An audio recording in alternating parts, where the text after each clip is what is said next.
What's going on, everyone? It is Super here, and I'll bring you guys another Combat Pack number 2 video, and today we're going to be covering Leatherface. So I wanted to sort of do a specific video for each character in the Combat Pack number 2, just pretty much talking about that character, and just giving some explanation on either maybe some confusion about the character or shed some light on why the character was in the game, stuff like that, you know what I mean? So I made a video on Triborg and I made a video on Alien. Those two will be linked in the description if you guys want to check them out. I'm going to save Boraicho for last because I've actually had a change of heart on him over the last couple of days, just researching him and doing a lot of stuff and getting informed with the character. So look out for the Boraicho video probably tomorrow or the next day. But now I'm here to talk about Leatherface, and without a shadow of a doubt, Leatherface was the biggest shock in Combat Pack number 2 trailer, because no one except for, I don't know, man, like I don't really think anyone thought that Leatherface even stood a chance, even was in consideration to be in Combat Pack number 2. So obviously it was really shocking when he came out and just fucking stabbed Ermac with that chainsaw. Looked really cool. Like I was happily surprised. Like, a lot of people wanted another classic character, but I think from the start, it was sort of planned, especially after Combat Pack number 1, that there was going to be 2 classic Mortal Kombat characters, or two Mortal Kombat characters in general, and 2 guest characters, and we actually got more. I think we got, with Triborg being 3 classic robots, is pretty much like getting 3 classic characters in one. But the reason why I think Leatherface actually made the cut is, number 1, Freddy Krueger came out in Mortal Kombat number 9.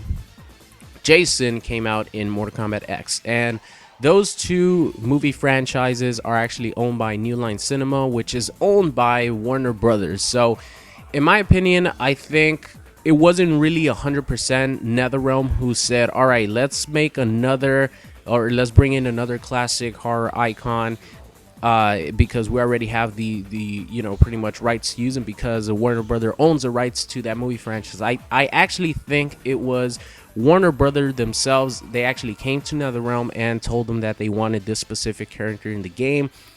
I think that's what ended up happening with this choice of Leatherface being in Combat Pack number 2. I think that if NetherRealm had a choice, like if they had 100% say on everything that was going to be going on in the game, I think there would have been a Xenomorph, obviously, because Alien vs. Predator, come on, you cannot miss that opportunity.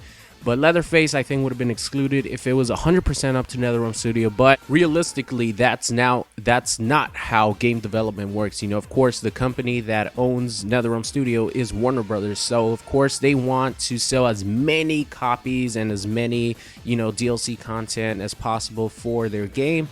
And I think Leatherface made sense because they own the rights to the Texas Chainsaw Massacre franchise. Leatherface is a really popular horror movie icon character. And I think, their Warner Brothers thought is, Leatherface is going to attract a lot of people who would normally not play Mortal Kombat games to buy the DLC character, to buy the game. And, in my opinion, that's why Leatherface was chosen to be in Combat Pack number 2. I know right now a lot of people are saying that NetherRealm Studios actually put in Leatherface as a tribute to Gunnar Hansen, who recently died.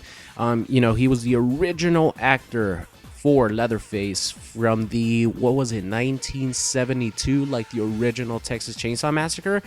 And I don't think that's true. You know what I mean? Like, Gunnar Hansen died on November 7th. I really don't think that NetherRealm Studios did it for that reason, but I do think that they put the original mask and the original looking Leatherface in the trailer for tribute to Gunnar Hansen, because I think that the other 2 variations are going to have maybe the 2003 Leatherface and maybe another version of Leatherface. I think it's gonna, his facial features and mask is gonna change with each variation. But if they did do the Leatherface as a tribute to Gunnar Hansen, I have absolutely no problem. Obviously, that's an amazing gesture.